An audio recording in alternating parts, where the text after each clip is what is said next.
Historia básica del arte escénico, dadaístas y superrealistas. Según H. Arp, el rumano Tristan Tzara, el 8 de febrero de 1916 a las 6 de la tarde en el Café Terrace de Zúrich, bautizó con el nombre de Dada las inquietudes de un grupo de amigos. Si otras etiquetas condensan el pensamiento del movimiento artístico que nombran, Dada, en cambio, no significa nada. Con ello viene a decirnos que este movimiento tampoco significa nada, ni pretende nada, aunque puede parecer una actitud ineficaz por inconsecuente. La nada dadaísta es de un gran poder corrosivo, pues implica el nihilismo estético e ideológico más radical. Las manifestaciones teatrales, en cierto modo todo es ya teatral o parateatral en los dadaístas, se iniciaron el 14 de julio de 1916, en la sala Surwag de Zúrich. El espectáculo consistió en números de danza, de música, de lecturas de manifiestos y de textos poéticos, dirigidos por Hugo Ball, organizador de los espectáculos del Café Voltaire de la ciudad suiza. Recordemos que estamos en plena guerra, 1914 a 1918, lo que explica la elección de la Suiza neutral por numerosos intelectuales y artistas. En enero de 1920, Tristan Tzara se traslada a París, en donde es esperado por Breton y sus amigos como un nuevo Rimbaud. Y en París, ese mismo año, empiezan las batallas dadaístas. El 23 de enero, 5 días después de su llegada, Tzara dio la primera muestra de su genio frente al público. En el Palais des Fêtes leyó, entre repiques de campanas, un discurso pronunciado por el ultraderechista L. Daudet en el Senado. Todo fue provocador o paródico en este acto, empezando por su horrible dicción francesa. Y si el espíritu Dada, propagado en sus seguidores, se ensañó en particular contra el público burgués que asistía a sus actos, no por ello contemporizó con los posicionamientos populares. Era preciso comprender que no ser nada para Dada significaba estar contra todo y contra todos. Su influencia fue fulminante en el grupo de poetas de la revista Literatura, en la que están André Breton, Paul Eluard, Luis Aragón y Philippe Soupaal, haciendo que cambiase radicalmente la posición modernista de la revista. Tras esto se inician las veladas dadaístas, que parecen una imitación de los futuristas, tanto en el programa como en la intención provocadora frente al público. En la primera de ellas, propiamente dicha, el 27 de marzo de 1920, el programa anunciaba 3 obras teatrales: El jilguero mudo, Por favor y La primera aventura celeste del señor Antiparina. Además de su radicalismo iconoclasta y de su lucidez nihilista, no tuvieron tal nihilismo los futuristas. El resto de rasgos diferenciadores habría que buscarlos en la lectura de los textos conservados. En ellos nos encontramos esencialmente con un teatro estructurado en la palabra. En lo que respecta a los otros códigos escénicos, y pese a contar en su círculo con la colaboración de artistas plásticos como Arp o Picabia, no aporta novedades que no encontremos en los futuristas. La palabra escénica dadaísta no pretende, en exclusiva, como era el caso de las palabras en libertad o de los poemas ruidistas, aportar una funcionalidad puramente fonética. Tampoco acepta ser vehículo de una caricatura paródica, ni se atiene a una poética dramática al servicio de lo argumental, como ocurre con los sketches futuristas. En nuestra opinión, se trata de una palabra poética de corte suprarrealista. No en vano, muchos de estos dramaturgos son prioritariamente poetas, pese al deseo de Breton de acabar con géneros literarios. Decir poético y superrealista a un tiempo significa dejarse llevar por asociaciones inconscientes, al margen de la razón, lo que explica el alto nivel de sugestión para tales asociaciones conceptuales o sensibles, expresadas por la palabra. Pueden despertar en el lector o en el espectador, lo que explica el alto nivel de sugestión que tales asociaciones conceptuales o sensibles, expresadas por la palabra, pueden despertar en el lector o en el espectador. Significa igualmente rechazo de las censuras éticas y estéticas, cuando éstas estorban el libre curso de la creación, y adopción de lo que podría calificar como una poética próxima del mecanismo de los sueños o de los juegos más libres del humor. Llevada al teatro, esta palabra se traduce por la creación de situaciones inusitadas y sorpresivas, adopción de la cáscara escénica del vodevil, aunque vaciada argumental, lúdica y plásticamente para hacerla receptáculo de diálogos sin sentido, abundantes en continuas repeticiones e interrupciones, con personajes cuya funcionalidad desconocemos. El espectador deberá servirse de estos elementos para entender, a su modo, lo que están viendo o oyendo. En la obra de Tzara, El corazón a gas, podríamos haber escogido cualquier otra del repertorio dadaísta. Los personajes son ojo, boca, nariz, oreja, ceja, cuello. La primera acotación nos advierte: se ruega a los intérpretes que presten a esta obra la atención que exige una obra maestra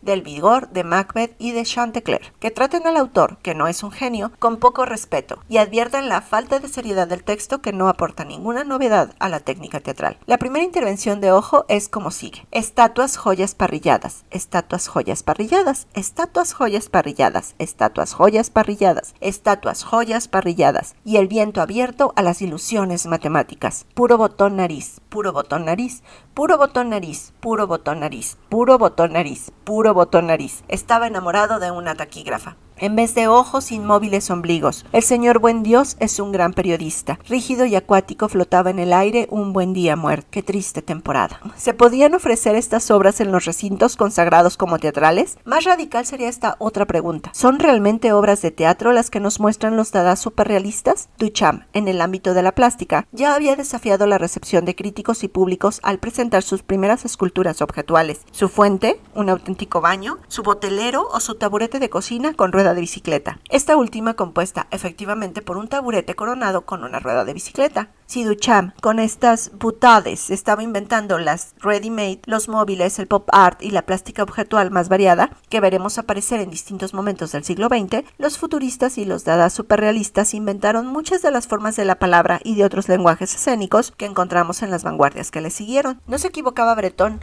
padre del superrealismo, cuando al asistir al estreno de La cantante calva de Ionesco en 1950 exclamó: "Esto es lo que nosotros quisimos hacer hace 30 años y no lo conseguimos". Gracias por haber llegado hasta el final del video. En el próximo veremos el expresionismo. Si no te has suscrito, considera suscribirte y comparte este video con todas las personas que aman el teatro.